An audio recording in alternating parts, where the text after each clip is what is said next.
está aqui em Campinas já na quinta geração e uma família totalmente envolvida com o âmbito cultural. Então, a minha família fazia sarau. Então, desde que a gente nasce, nas festas comemorativas, Dia dos Pais, Dia das Mães, Dia das Crianças, Natal, Réveillon, tem um sarau, onde um homenageia o outro com cânticos, poesias, musicalidade. Então minha mãe conta que quando eu era muito bebê, eu ficava na casa da minha avó para ela trabalhar como professora. E cada dia que minha mãe chegava, minha avó me ensinava a recitar uma poesia para ela, de presente. Então sempre foi muito comum dentro do meu meio familiar a gente cantar. Então a gente tinha o coral Maria Neves Baltazar, que era um dos mais velhos. Depois o coral Lucília Neves Baltazar, que pegava desde as crianças de 2 anos até os 12. E que a gente cresceu cantando. Tanto que a gente brinca que é uma família que nas datas de aniversário tem 1000 hinos. A gente convidava as crianças para comer bolo e já falava, vai demorar para cortar o bolo. Porque a gente ia cantar 10 músicas de parabéns um para o outro antes de chegar no ritual do bolo. Eu acho que eu nasci produtora, porque, bom, eu sou artista visual, produtora e bailarina. Então, um pouquinho de cada parcela dessa Gabi foi se apresentando em lugares diferentes, né?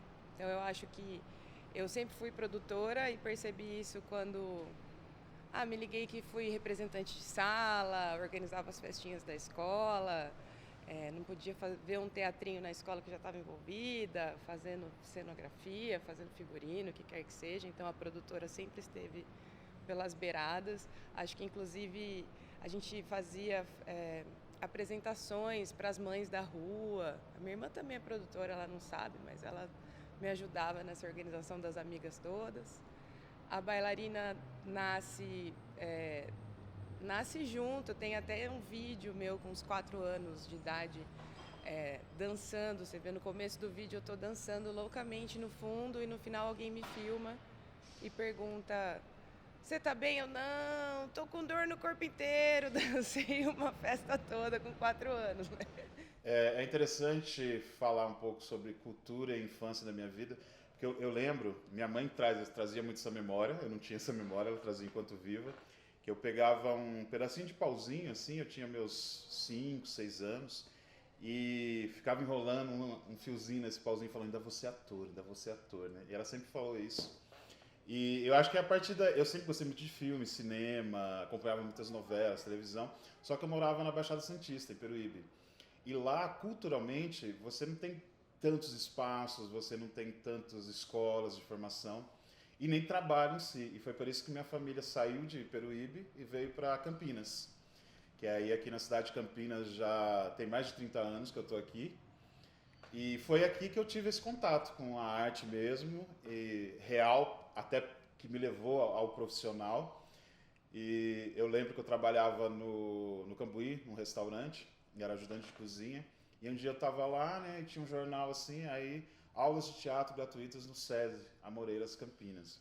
Eu falei, pô, legal, gratuito ainda, né? As condições, um curso de teatro super caro. Eu falei, vamos lá, vamos ver isso. E aí foi assim, acho que foi a melhor experiência que eu tive.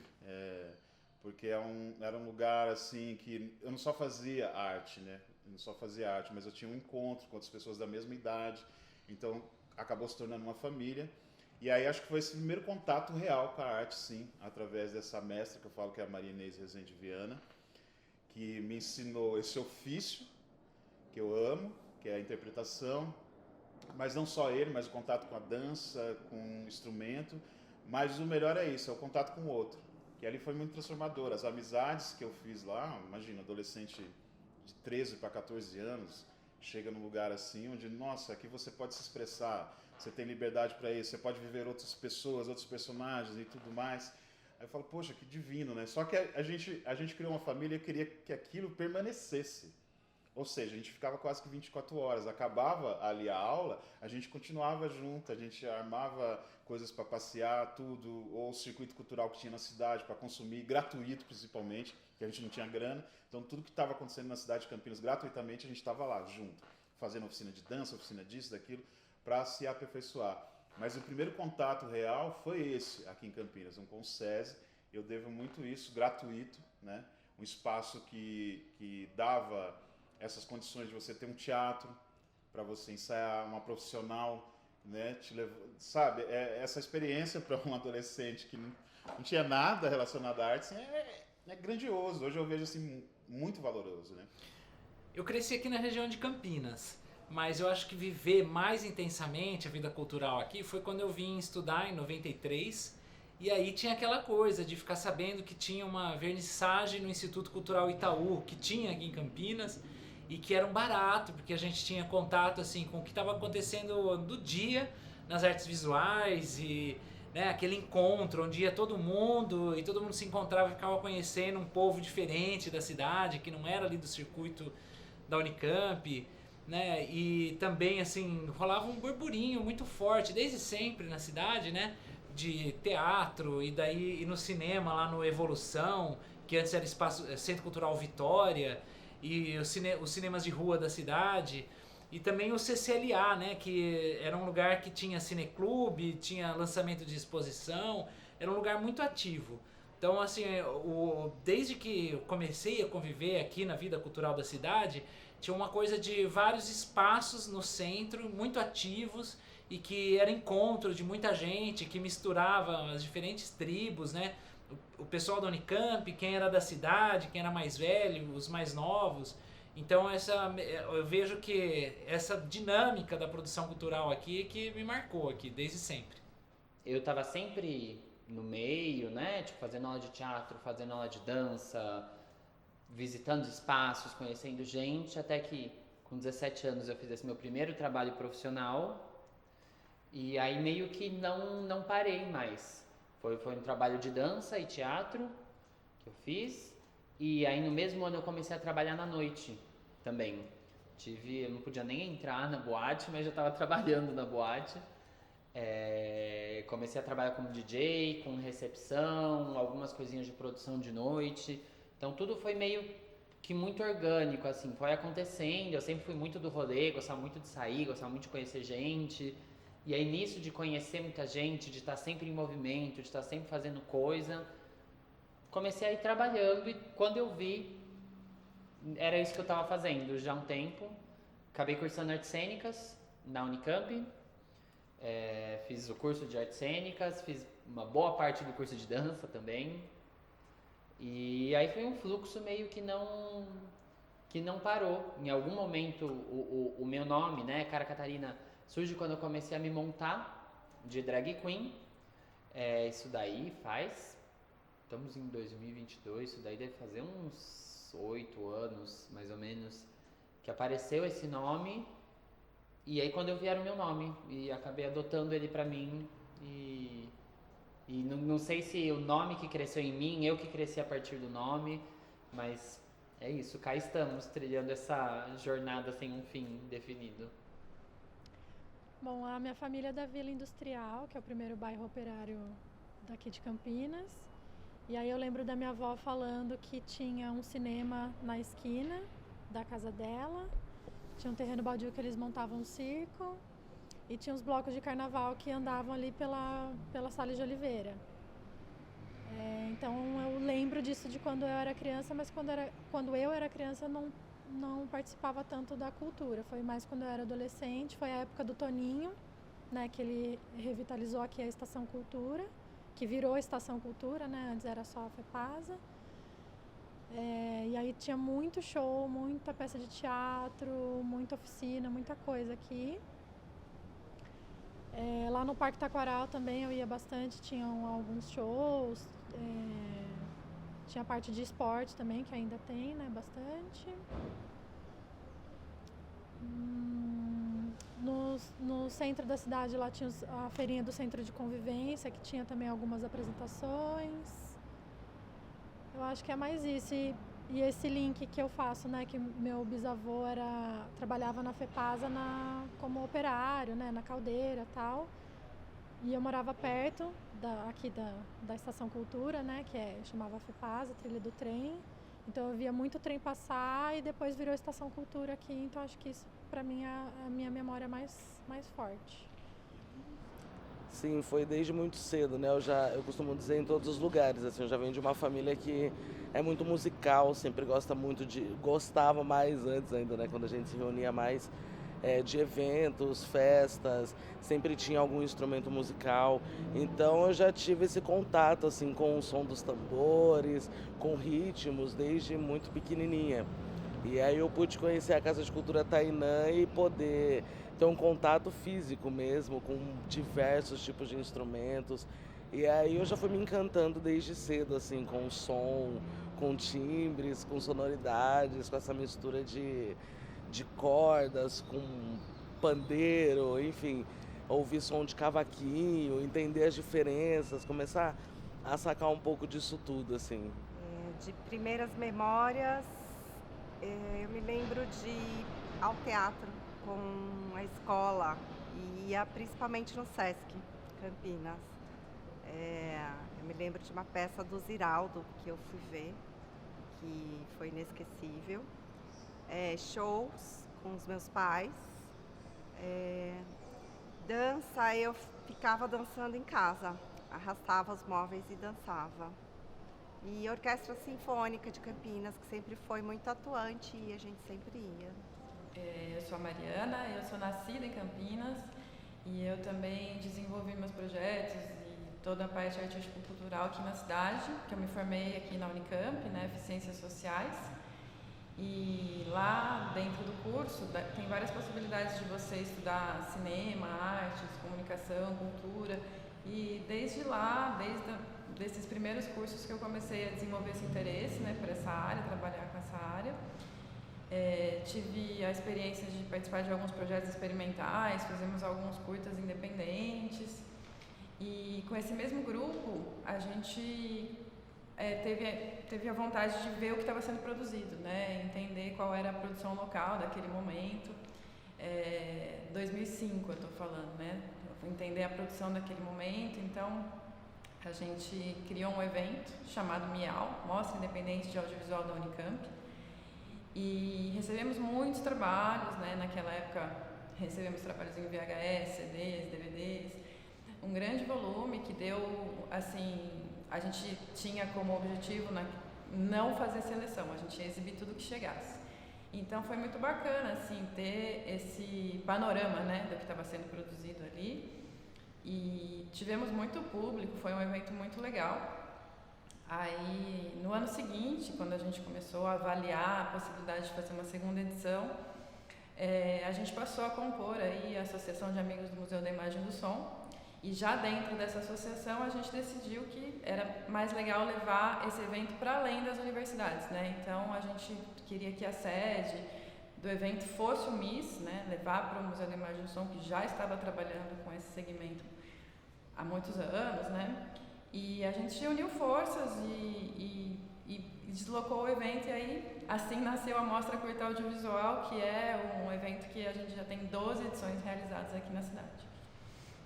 Eu cheguei em Campinas bebê, para a região leste da cidade, do Parque São Quirino.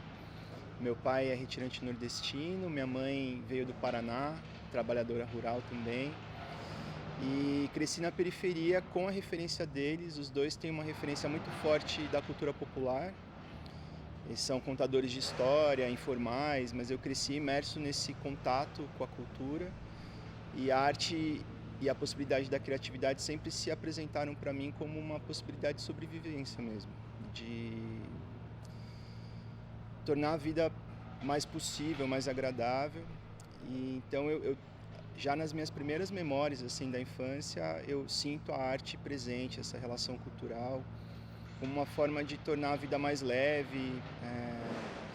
E aí eu cresci nessa região que na década de 90, quando eu era criança, foi das regiões mais perigosas do Brasil, muito violenta, e algumas coisas foram me marcando, assim, né? Então, estudar nas escolas públicas da região, que eram escolas muito precárias, com a violência presente dentro da escola, tráfico de drogas, crime, amigos se relacionando com isso, desde cedo, né, as oportunidades também para mim apresentadas nesse sentido e com alguns fatores marcantes. Uma coisa que me marcou muito, A minha mãe é empregada doméstica e ela sempre teve o hábito de levar para casa livros e revistas que as patroas não queriam mais, que iam jogar fora. Então, eu cresci na periferia, mas numa casa com livros. A minha mãe me ensinou a ler antes mesmo da alfabetização da escola. E, em contrapartida, nas escolas que eu estudei na periferia, as bibliotecas eram trancadas, eram inacessíveis, né? Então, isso me marcou muito, estar num lugar em que, de alguma forma, a gente era privado dos acessos, né? E aí eu cresci, num determinado momento tive a oportunidade de fazer o ensino médio fora já dessa região, numa escola ainda pública, mas em condições melhores. Acabei entrando na universidade, que era um pouco fora das estatísticas, assim, né? E junto com a universidade eu me tornei artista circense. E aí essas duas coisas, a universidade e o circo, abriram as portas do mundo para mim. Eu comecei a viajar, então pouco tempo depois fui morar na Dinamarca, depois morei no Japão, e aí cada vez mais fui me envolvendo com a cultura. E assim que possível eu comecei a desenvolver um trabalho nessa região onde eu cresci, porque eu fiquei feliz do que eu pude acessar, mas ainda tinha em mim uma insatisfação com essa injustiça social, com as coisas que as pessoas do mesmo lugar de onde eu venho, de onde eu vim, as coisas que elas não tiveram a possibilidade de acessar, né, por não terem a mesma oportunidade que eu tive, reconhecendo que a minha oportunidade foi muito privilegiada, de certa forma, né? E aí a gente começou com essas ações locais, e isso já faz 12 anos.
Bom, eu vim para Campinas para fazer faculdade, como quase todo mundo, né? Que eu conheci pelo menos na minha primeira temporada aqui, né? Pessoas de 17, 18 anos vêm para a Unicamp.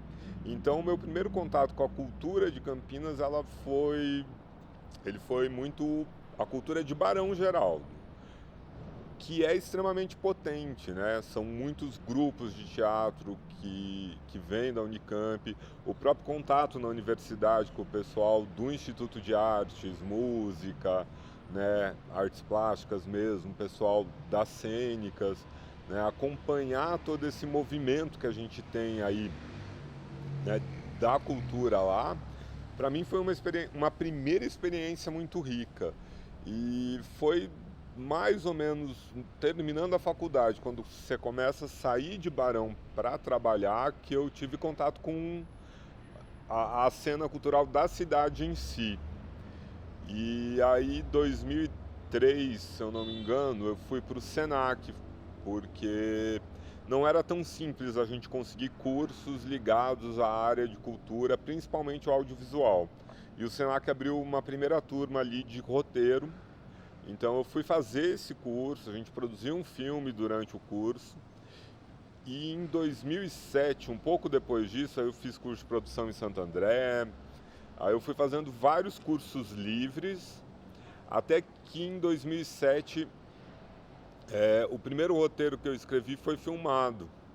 E aí sim inicia muito mais forte a carreira. Eu já fazia algumas coisas, mas aí, né, a gente começa, o grupo que eu fazia parte começa a trabalhar mais com cultura. E uma coisa muito importante é que nessa época também a gente era todo mundo da Unicamp, todo mundo professor, e a gente funda um instituto, que é o Ideia Coletiva.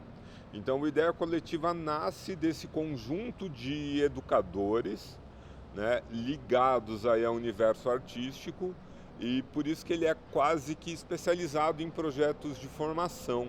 A gente até faz um projeto ou outro um pouco diferente, mas o foco do Instituto é a formação de público, é a formação em diversas áreas artísticas, né? A gente tem Curta Jovem, que é especializado em audiovisual. Daí, dentro do Curta Jovem, a gente percebeu que muitos alunos buscavam o Curta Jovem para entender melhor como atuar, e aí a gente criou o Jovem em Cena, que é um desdobramento dele, que aí é especializado em atuação, né? E aí, dentro do Curta Jovem, a gente percebeu que muita gente buscava o projeto pela questão da fotografia, e aí a gente fez o Clique Jovem.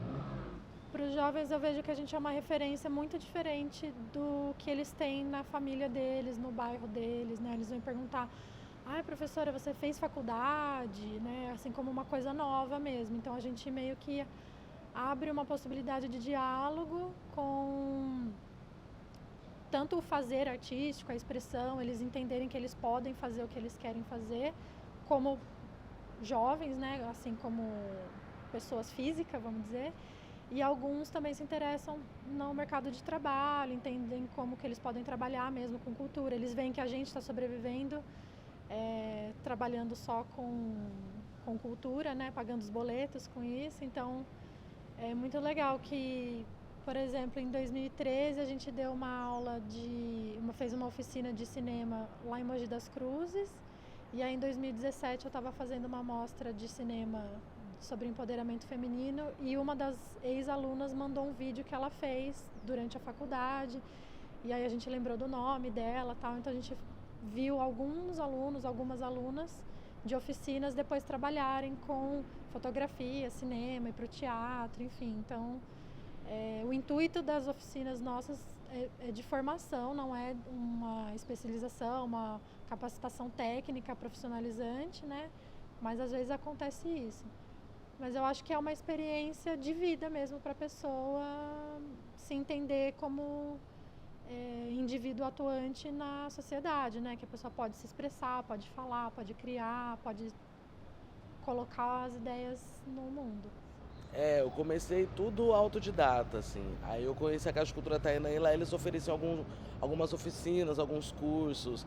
Tinha aulas de dança, aula de música, aula de percussão, aula de violão, aula de teatro. E aí eu comecei a participar dessas aulas, assim, que eram semanais, né? E tendo os primeiros contatos, aprendendo técnica, parte técnica, teórica, prática. E iniciando, né? O começo de tudo, entendendo esse universo que é incrível, que é da música. Olha, a questão da formação em artes, eu acho ela importantíssima e muitas vezes fica relegada, né, a oportunidades pontuais. A gente precisaria ter políticas públicas, municipais, estaduais, de formação contínua. Isso vai fazer com que a formação como um todo ganhe em qualidade, né? Então hoje a gente tem poucos polos formadores de dança gratuitos. Isso é importante porque você tem, nós sabemos, né, uma grande maioria da população que não tem acesso à cultura e também à formação cultural, formação artística. Mas a gente tem grandes, enormes talentos, né, nas periferias, nos bairros, e é preciso que haja estímulo, né, que a formação chegue nesses lugares e que a gente consiga sendo num bairro central, viabilizar transporte ou ir até esses lugares mesmo, né? Porque o impacto econômico nessas populações é muito grande e a gente é que perde, porque a gente acaba perdendo grandes artistas se não realmente levar isso para perto das pessoas.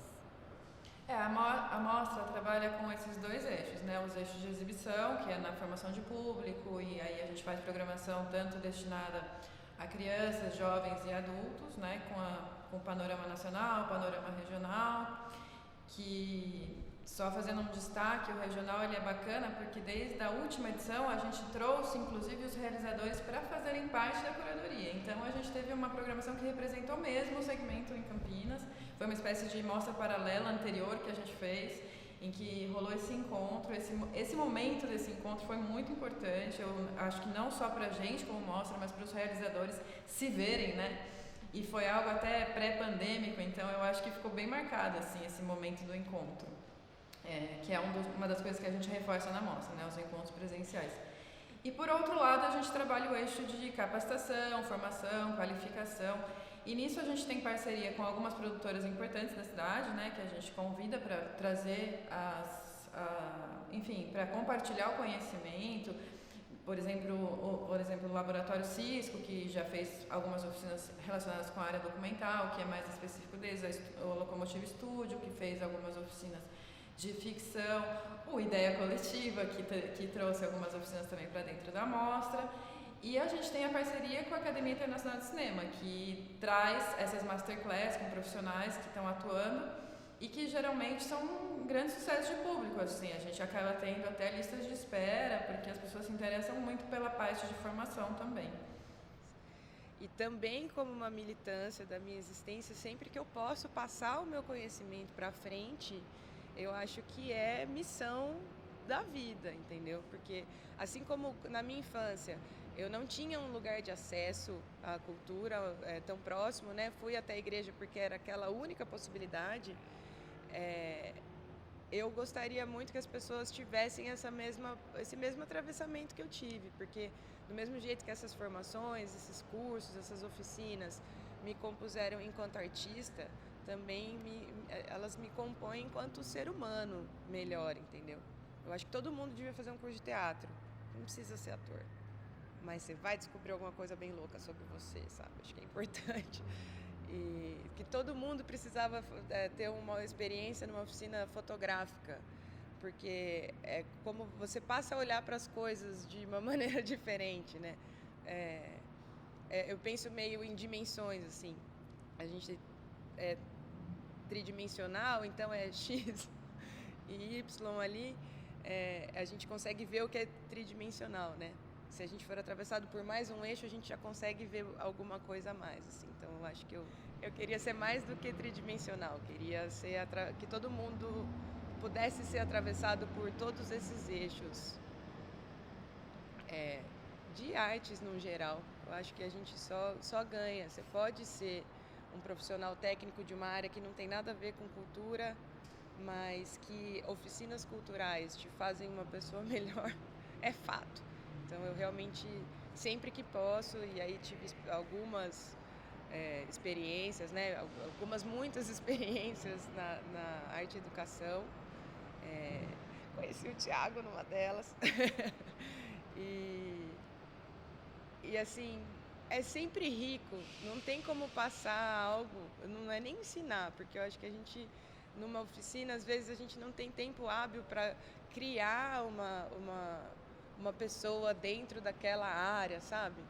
Mas o quanto que você pode oferecer do que você tem de experiência te traz muito o dobro de volta, assim. Você acha que você vai lá dar alguma coisa? Não, você vai lá receber um monte de amores e informações que vai atravessar todo mundo, né?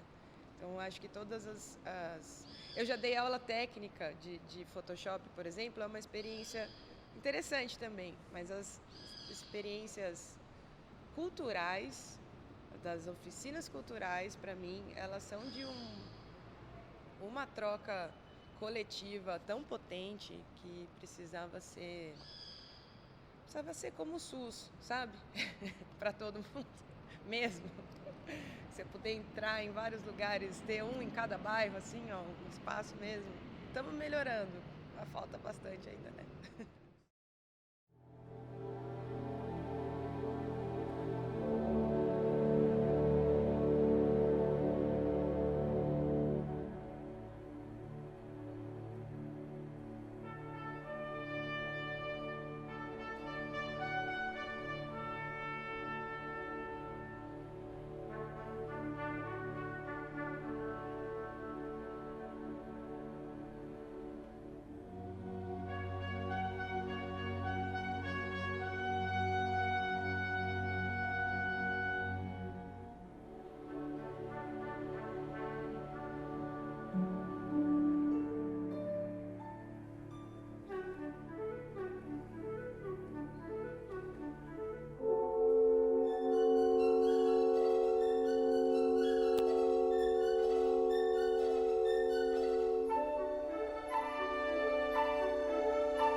Tem um espaço que eu amo, é o Centro de Convivência de Campinas, e que eu sinto muita falta. Na verdade, eu falo que eu decidi trabalhar com dança depois de uma apresentação da Orquestra Sinfônica, que eu saí assim, foi tão comovente para mim. Eu já estudava teatro, já estudava dança, e naquele momento eu falei, é isso que eu quero fazer, eu quero trabalhar com arte. Então, o Centro de Convivência para mim foi um lugar muito importante.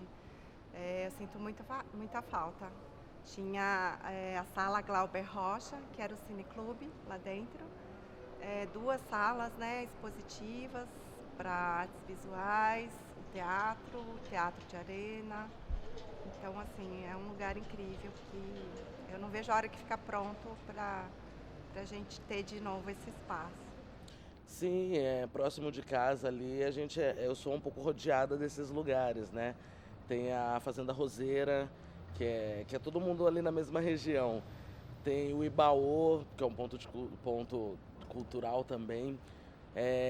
Tem a Batucada 1020, que a gente já vem um pouco mais para o centro, né? Que hoje ela tá um pouco adormecida, mas está aí ainda, né? Tem aquela chaminha acesa. Então, ter esses contatos com esses outros lugares que eu tenho muito carinho, assim, que em determinados momentos da minha vida, assim, dessa trajetória, eu estive presente em vários deles, construindo, tocando, aprendendo, ouvindo, falando. Então, é totalmente a base, assim, da minha formação musical. Então, eu comecei a trabalhar e conhecer e me explorar dentro das artes em academias de dança, em pequenas escolas de teatro.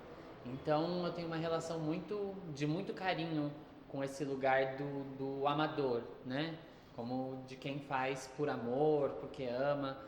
Então, não sei se teria algum lugar físico específico, talvez as academias onde eu comecei a dançar, onde Estúdio de Artes Mansano, que é um espaço que fica lá na Vila Pompeia, que foi onde eu fiz meu primeiro trabalho profissional com teatro. E acho que toda e qualquer aglomeração de pessoas interessadas, afim, com um objetivo profissional ou não, mas dentro dessa cidade que tem tanto disso, é algo que me esquenta o peito. Eu lembro que eu tive um grande privilégio, porque eu cresci próximo do São Quirino, do Taquaral ali, que é próximo da CPFL, né, que é na entrada da cidade. E eu lembro que quando abriu o CPFL Cultural, tinha eventos todos os dias. E eu ia todos os dias no escuro mesmo, do que vai ter aqui. Aquilo foi muito potente para mim, porque foi o primeiro espaço de cultura próximo da minha casa. Eu lembro também do momento, eu devia, não lembro agora quantos anos eu tinha, mas eu lembro do momento em que a Estação Cultura virou Estação Cultura e o quanto isso foi incrível e renovador, assim, de esperanças, né? Então, já utilizei, já vivi muito esse espaço aqui para vários formatos diferentes, muitos formatos diferentes. Desde ser locação, como a gente está usando agora, até promover eventos, festivais. Semana passada eu estava aqui fazendo oficina do Feverestival com o Lume, então é um espaço que a minha até emociona, eu acho, que é uma resistência nossa, assim, um espaço desse tamanho, ainda existir, a gente ainda conseguir fazer, né, sobreviver, assim. Então, de modo geral, eu tenho um carinho imenso por toda a periferia da cidade, principalmente,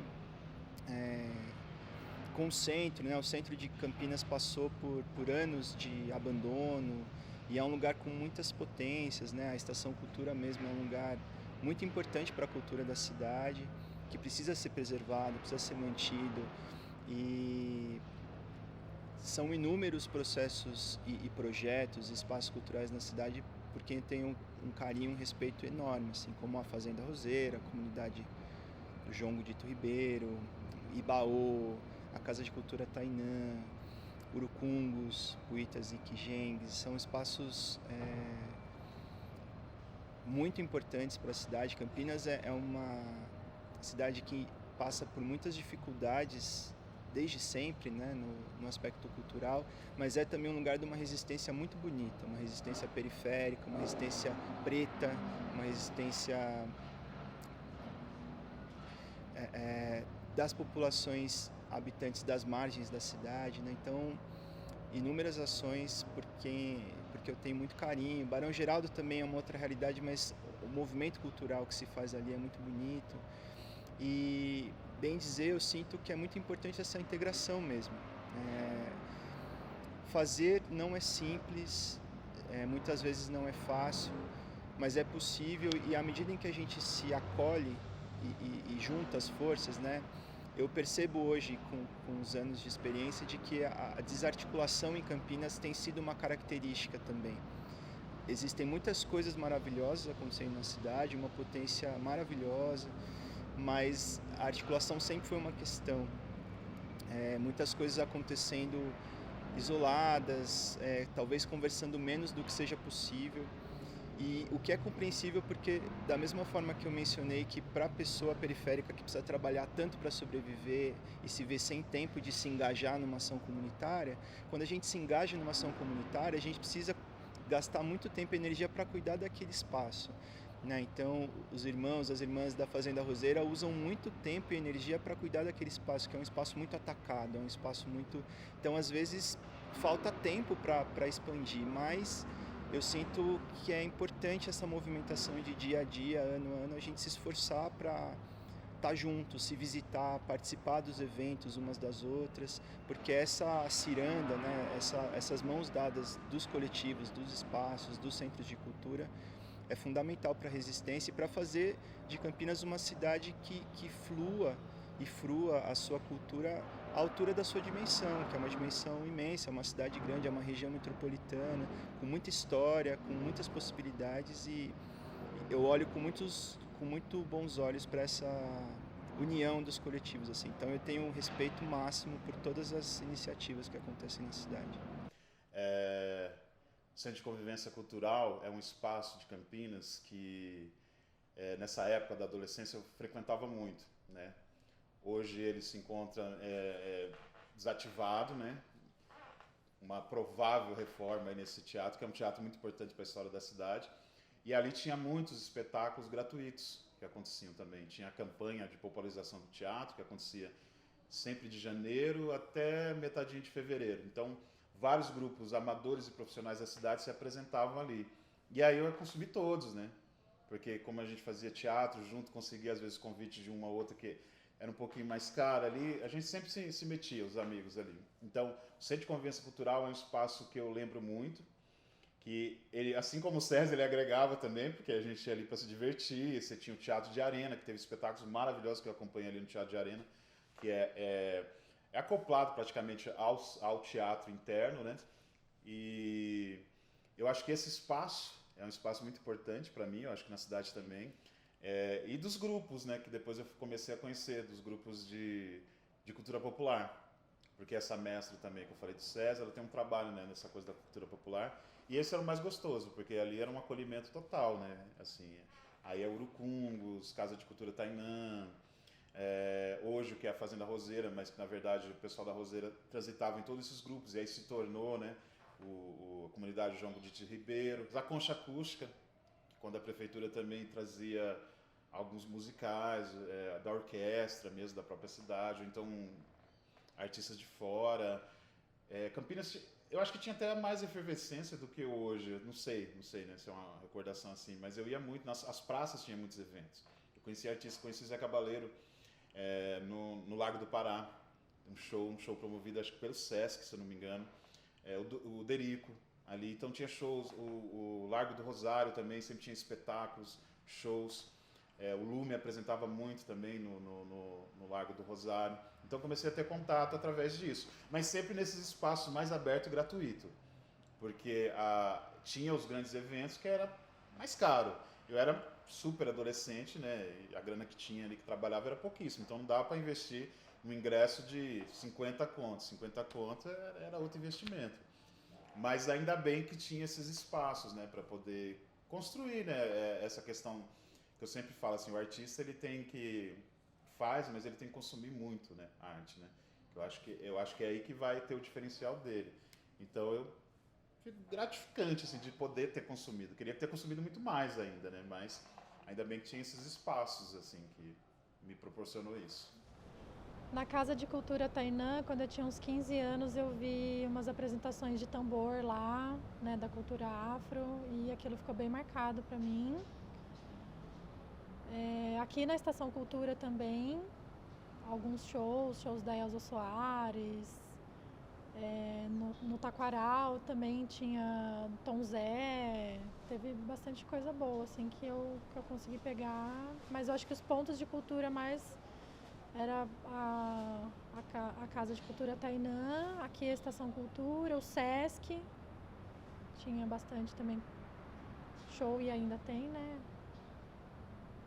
Acho que é esses. Depois, quando eu fui crescendo, que eu fui pro Ibaô, o Centro Cultural Casarão, tenho ido bastante também, mas são mais recentes, assim, são de uns 10 anos pra cá. Eu penso que eu sou resultado de todos os grupos culturais e pessoas que me atravessaram e me atravessam na minha construção cotidiana, porque a cada contato eu aprendo alguma outra coisa, né? Como encontrar vocês agora, que me trouxe uma outra experiência no âmbito da escrita e da vivência. Mas se eu tivesse que sintetizar isso num território, num lugar material, com certeza seria a Casa de Cultura Tainã. Porque lá foi o primeiro lugar em Campinas que eu entrei, que tinha um corpo de um homem negro de dread, que era o gestor daquele espaço cultural.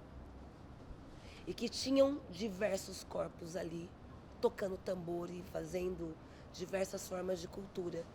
E eu lembro que eu fiquei chocada, porque eu nunca tinha entrado num lugar de cultura em Campinas que fosse visto como legal, como importante, quanto referência, que não tivesse corpos brancos.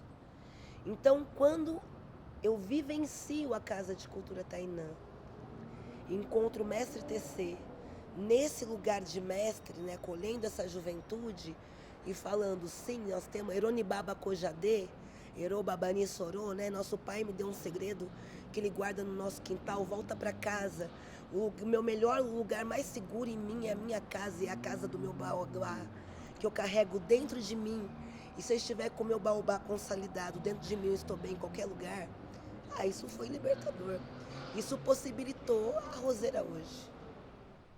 Então, aqui em Campinas eu sinto que o Museu da Imagem e do Som ele é muito formador no sentido da atividade cineclubista, né? Ele tem várias programações que são coordenadas por diversos coletivos lá que fazem as suas programações autorais, e o próprio Orestes, né, que foi um grande professor aí de audiovisual para muita gente.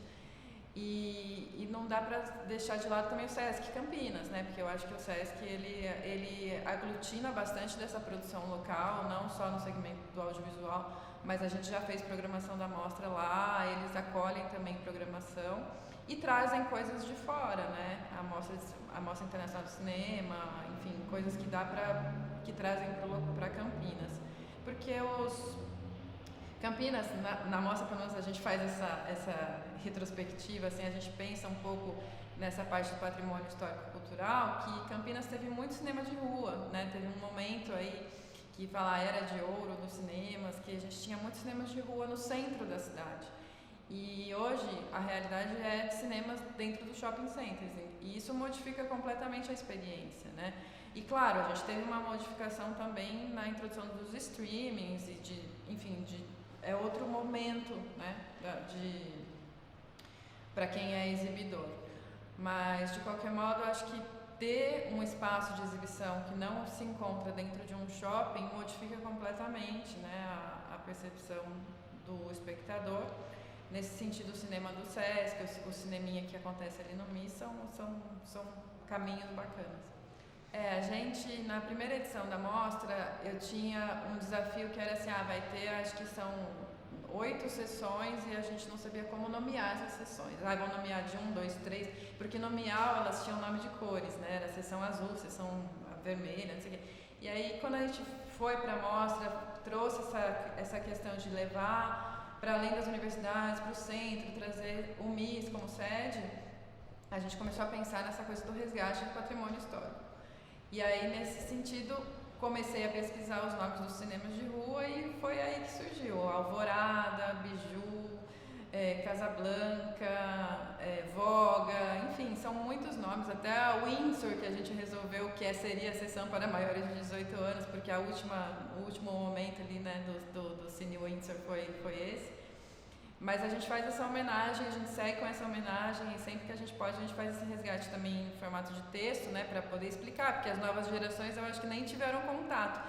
Que a gente tem o Cine Paradiso, que é um dos últimos a fechar, acho que fechou em 2006, não me lembro agora.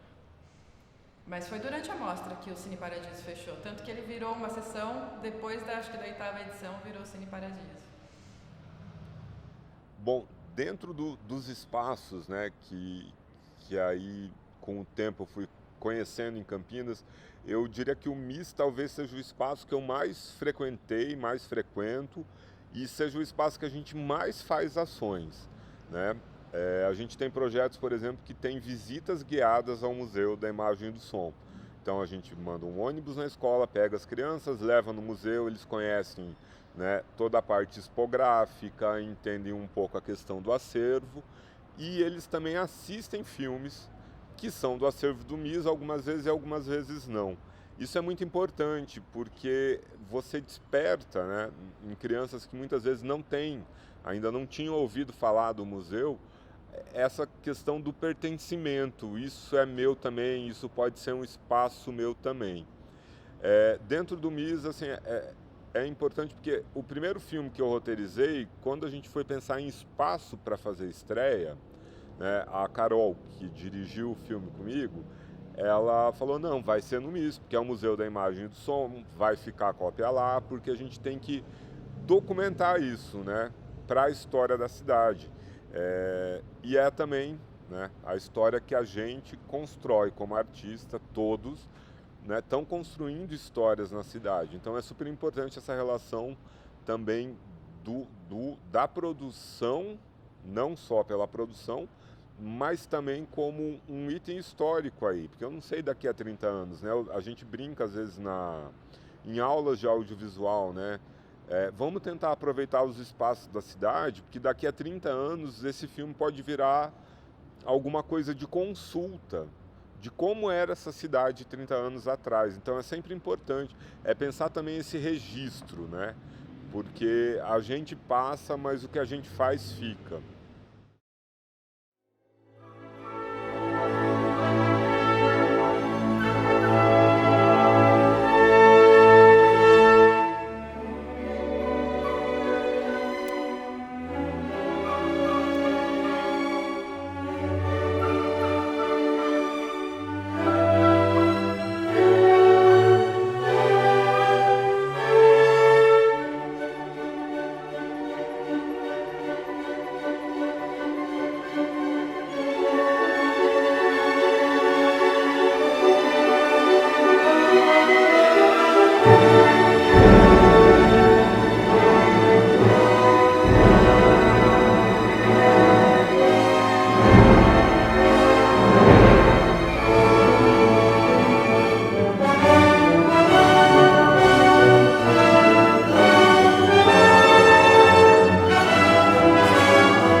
Dentre as grandes dificuldades de quem produz cultura, evidentemente que orçamento vai ser a resposta de 90% das pessoas, porque a cultura ela sempre fica com o menor orçamento possível, né? E muitas vezes é difícil até o emprego desses recursos, né?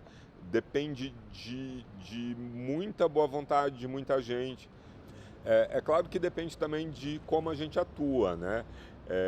A gente é muito suscetível a editais públicos e privados, a gente depende muito de leis de incentivo através de renúncia fiscal, né? Seja o ICMS através do PROAC aqui em São Paulo, seja a Lei Rouanet através do Imposto de Renda Federal, né? Mas depende principalmente de ter secretarias, né? Ministério, se a gente puder que tenha esse ministério de novo, mas ministérios, secretarias atuantes, né, e pensando a cultura, pensando também diretrizes, né, o que os artistas estão querendo dizer, né, qual é o maior gargalo que é enfrentado pela cultura. Por exemplo, nós trabalhamos muito com projetos de formação e esse ano o PROAC abriu uma linha de atividade formativa. Foi o edital com mais inscritos, são mais de 1.000 inscritos nesse edital. Então, evidentemente que a formação em cultura, ela é um gargalo que vai ter que ser resolvido aí, né? Muitas prefeituras têm os cursos, né? Tem as escolas de arte, muitas vezes. Olha, bom, você já disse que a questão do orçamento é uma constante, então a gente olhar outros desafios que talvez esse seja um que esteja assim, na possibilidade da gente atuar, da gente criar inovação, né, para superar. Eu vejo assim, quando a gente há um tempo atrás ia fazer algum evento, algum espetáculo, alguma mostra, a gente colocava no jornal, mandava um release, saía no jornal, todo mundo ficava sabendo, né? Você tinha coberto praticamente toda a cidade se saísse no jornal, né? Uma rádio, um jornal impresso, uma televisão, pronto, estava resolvido, porque tinha uma característica de né? Por exemplo, as pessoas ouviam música na FM.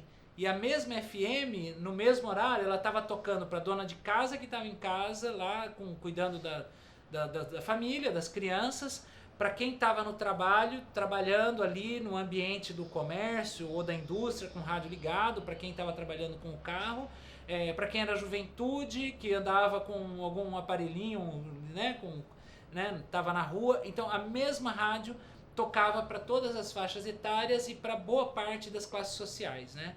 Então essa que era até talvez os anos 2000, não sei se 90, acho que essa era a principal característica da comunicação social. A gente teve uma série de transformações, né? Então as pessoas pararam de se informar pelo jornal escrito, né? Hoje ele é residual, o número de leitores totais é muito pequeno, né? Para quem acompanha esses números.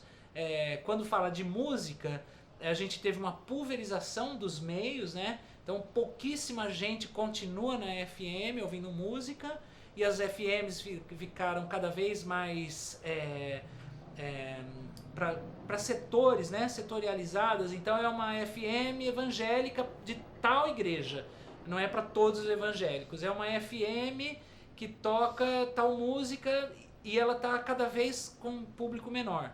Então as pessoas cada vez mais vão para o streaming, tem várias opções de acesso à música, várias opções de notícia. Boa parte das pessoas deixaram de acessar os meios de comunicação, porque no Twitter sabe que as notícias vão chegando, se a notícia for importante ela vai te encontrar. Essa é uma máxima que as pessoas utilizam para se informar, né? Se a notícia for importante ela vai chegar até mim, né? Porque elas estão expostas pelo Twitter, pelo Facebook ou de alguma outra forma, a notícia te encontra. Isso, né? Essa pulverização de meios, pra gente na cultura virou um problema. Eu acho que um grande problema que eu vejo hoje, para todo mundo que é produtor independente, para quem tem um pequeno ateliê, para quem vai fazer uma exposição, para quem vai fazer um cineclube, um show, para todo mundo, para a prefeitura, que às vezes tem um poder muito maior, né, de comunicação, a questão é como fazer a informação chegar. Porque a gente não tem mais essa coisa de colocar no jornal ou colocar na TV, todo mundo vai saber, né? Então é um desafio, porque quando a gente faz, mesmo que um produtor independente, né, ele depende de alguma venda ali, seja de ingresso ou seja do bar do evento, para se manter. E é uma dificuldade a gente chegar nas pessoas, para a gente atrair o público. Numa cidade, né, a gente está falando de uma cidade de 1.200.000 habitantes, numa região com mais de 3 milhões de habitantes. Então a gente tem público consumidor, a gente tem gente sedenta de conhecer o que acontece, tem muita gente aqui. Então as pessoas, é muito comum a gente ouvir as pessoas falando assim, puxa, não tem nada na cidade, e ao mesmo tempo a gente que produz fala assim, que tá ligado, a gente fala assim, nossa, como é que eu vou dar conta nesse final de semana de ir em tudo que acontece, né? Quem faz mídia especializada em cultura não consegue ir em tudo. A gente da Secretaria de Cultura, que apoia vários eventos além dos nossos, a gente não consegue também ir em tudo, e a gente ouve de tanta gente essa reclamação de não ter programação na cidade. Então eu acho que o maior desafio hoje é a gente ter consciência dessa amálgama de camadas de comunicação, saber que a gente tem as redes sociais, os meios de comunicação, o boca a boca, os grupos de WhatsApp, ter tantos meios de comunicação, e ao mesmo tempo é tão difícil a gente, quando é produtor cultural, fazer chegar a informação para o público que a gente quer atingir. Então eu acho que esse hoje é o maior desafio de todo mundo que é produtor cultural, seja numa instituição grande ou um pequeno produtor independente. A dificuldade é você fazer a manutenção do seu trabalho, né? A dificuldade é encontrar espaços, encontrar interesse, formação de público.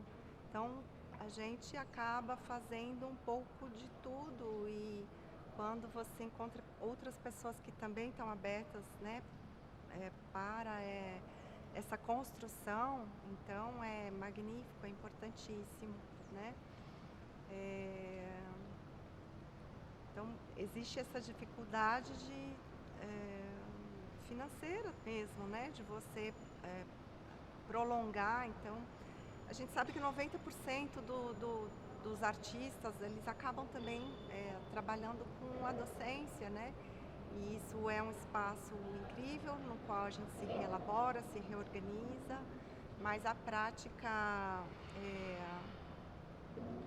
de palco, né? A prática de construção de um processo criativo, ela é muito importante, né? Então, é preciso que a gente seja assim, muito resiliente mesmo, né? Porque são muitas portas que se fecham para poucas que se abrem, né? Então acho que tem que ser, tem que saber muito o que quer fazer. Então eu sempre falo para os meus aprendizes que é ótimo se a pessoa conseguir fazer outra coisa da vida, trabalhar com outra coisa. O problema é quando a gente não consegue, né? Aí vai ter que arrumar um jeito de continuar existindo mesmo. Por outro lado, eu faço uma autocrítica da dança, se me permitirem, que é justamente um lugar de afastamento, né? Que a dança acaba, às vezes, criando, ou alguns profissionais de dança acabam criando, que é essa separação entre os outros e os dançarinos, os bailarinos, né? Que é nesse lugar mesmo da habilidade técnica, que como a gente já discutiu, né? É passível de construção e de estudo. Eu acho que é possível construir pontes que ainda não foram feitas. Eu acredito que a dança é uma manifestação artística antiquíssima, né? É uma manifestação que o homem, a mulher pré-histórica já fazia. Não acredito que exista ninguém que não saiba dançar. Para mim, todo mundo sabe dançar. Eu acho que o trabalho com a cultura, uma das dificuldades, além da financeira, né, que outras pessoas já devem ter falado, é a gente se colocar como profissional e ser reconhecido como profissional. Porque outras pessoas têm carteira de trabalho assinada, têm férias, 13º, seguro-desemprego e outras condições, né, outros benefícios e um status social e status na família e que a gente não tem, né? Somos sempre autônomos. É difícil ter uma empresa que contrata profissionais na área da cultura que seja que seja uma profissão super reconhecida. Então, até para explicar para a família o que a gente faz, às vezes é difícil. Eu acho que é esse reconhecimento mesmo, que você só trabalha com isso, né? Como se fosse só, sendo que a gente faz, né, produção de projeto grande, né? Por exemplo, o pessoal que trabalha com tecnologia da informação, trabalham com projeto também. São super reconhecidos, super bem aceitos no mercado de trabalho, conseguem emprego em qualquer lugar, ganham bem. E a gente trabalha com projeto também, mas é como se fosse um lado B, sabe? Mas quem no mundo conseguiria viver sem escutar música, sem assistir a um filme, sem ler um livro, enfim...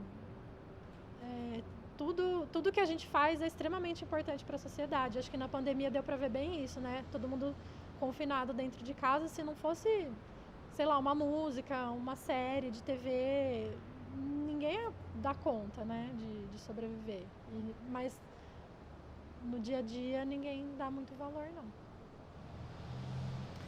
Olha, a gente começou a fazer todos esses projetos no momento em que a cultura tinha uma valorização, né, por parte de governos.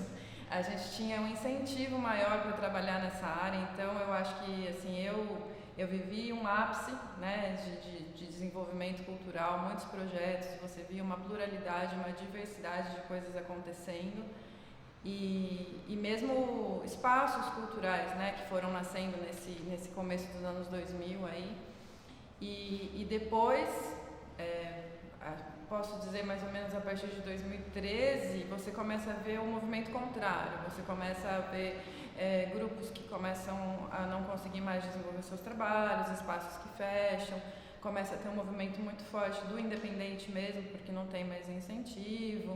Então, eu acho que a falta de um projeto de governo que pense na cultura, né, efetivamente, é algo que pode fazer com que as pessoas saiam dessa área, porque é um trabalho, né? Apesar de a gente poder falar que é algo divertido ou que é algo que alguns não entendem como um trabalho, mas a gente está trabalhando e muitas vezes eu que trabalho com audiovisual, as minhas diárias de trabalho são de mais de 12 horas, então assim, não é, a gente fala, cadê o glamour, né? Então assim, não é uma coisa que dá para viver sem ser profissionalmente, então é muito importante os editais, os incentivos diretos e eu não vejo nisso tirar o autoral, né? As pessoas conseguem desenvolver seus próprios trabalhos através desses mecanismos, então é só encontrar o seu caminho, mas é importante para isso que tenha, né,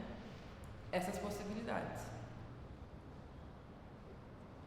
Penso que um dos maiores desafios é o racismo que a gente vivencia no nosso cotidiano aqui no Brasil.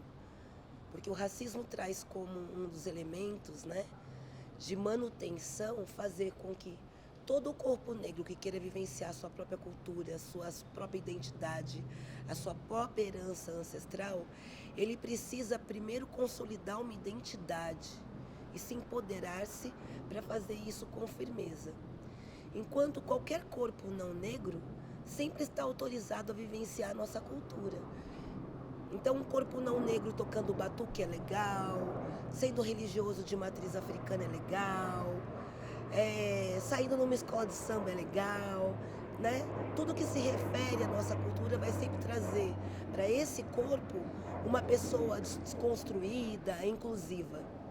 Entretanto, toda vez que o próprio negro vai vivenciar os seus próprios elementos, ele vai sempre ser recriminado. Então, o racismo, ele é absurdamente um desafio permanente. E aí, somado a isso, todas as suas consequências, os impactos sociais que o racismo traz historicamente no nosso país. Então, efetivamente, os corpos negros são os mais pobres, são os que têm menos acesso à universidade, são os que têm menos conhecimento, são os jovens negros que mais morrem pela polícia.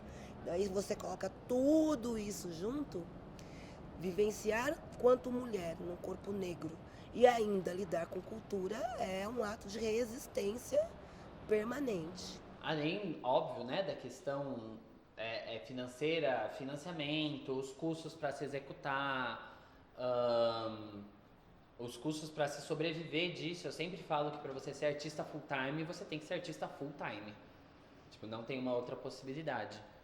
E além das inseguranças, né, de estar sempre trabalhando com projetos, com freelance, apesar de tudo eu gosto bastante disso, dessa liberdade e tudo mais, mas existe um problema, eu acho que de formação de público, de mediação com o público, que às vezes a gente sente que a gente faz um trabalho que tem tanto envolvimento, tanta entrega, e não é nem que eu acho que as pessoas que eu mereço ser assistida, mas eu acho que existem, por exemplo, quando você trabalha com dinheiro público, não sou eu que mereço ser assistida, esse dinheiro merece chegar no seu objetivo final, que é o público, não é pagar o artista o objetivo final de um edital de financiamento, um projeto, né? Pagar o artista é um meio de se chegar à obra no público, e eu sinto que a gente tem, ainda mais nos últimos anos, né, uma onda de desmantelamento de público, eu sinto. Últimos anos, tanto o momento político que a gente vem passando, essa pandemia que deu uma desestruturada, uma fuga grande uma fuga de talentos mesmo. Eu vejo muitas pessoas, muitos colegas que foram parando de trabalhar com artes, com cultura, porque não estava dando. E foram entrando em outras carreiras, em outros trabalhos. Eu mesma agora tô retornando a fazer isso full time. Então, essa inconstância, eu acho, e a falta de políticas públicas, não só de financiamento para artistas e para projetos, mas políticas públicas que nos ajudem a pensar a cultura como um bem imaterial mesmo, um bem simbólico que deve ser preservado, deve ser difundido com respeito àquele artigo, se não me engano, 5º da Constituição, em que o Estado se coloca como responsável por promover, difundir e permitir o livre acesso e usufruto dos bens culturais, materiais e imateriais da nossa sociedade, que é algo que não acontece cada vez menos. Então, eu acho que a questão de faltar grana para pagar as contas, de faltar grana para botar o espetáculo na rua, eu acho que não é o cerne do problema. Acho que isso são resultados de coisas mais profundas que tem a ver com uma cultura de organização social que joga o pensamento crítico e a possibilidade de imaginar outros universos e realidades distintas dessa aqui que a gente empiricamente está experimentando, joga essas possibilidades na escuridão ou debaixo do tapete, e qualquer tentativa de se fugir desse caminho e desse destino já pré-desenhado, aparentemente, é quase como que uma afronta à ordem, como se uma afronta à ordem fosse necessariamente algo negativo.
sempre puro il ciel, calmo il mar.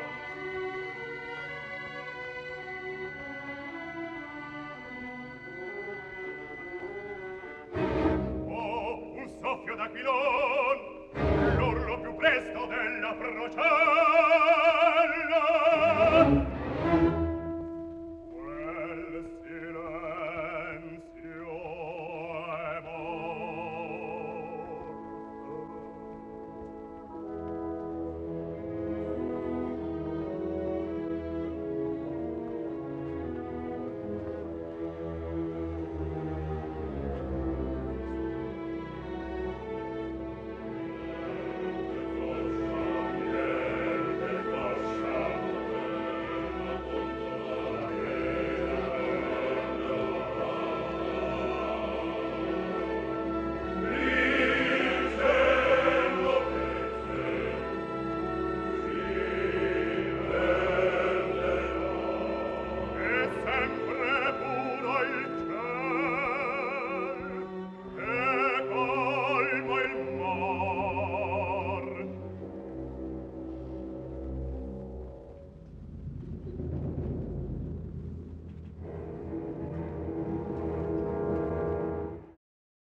Nós somos também infinito. Em nós cabem muitos universos. Que não sejamos lagartas com medo, presas a um casulo. Ou as folhas seguras nas quais caminhamos. Que não nos falte gana de sermos borboletas. Em busca de voos maiores, embalados por filmes, músicas e espetáculos. Que não sejamos o vazio, que possamos preencher os nossos corpos e espaços com arte. Arte de ontem, de hoje e arte que ainda veremos criar.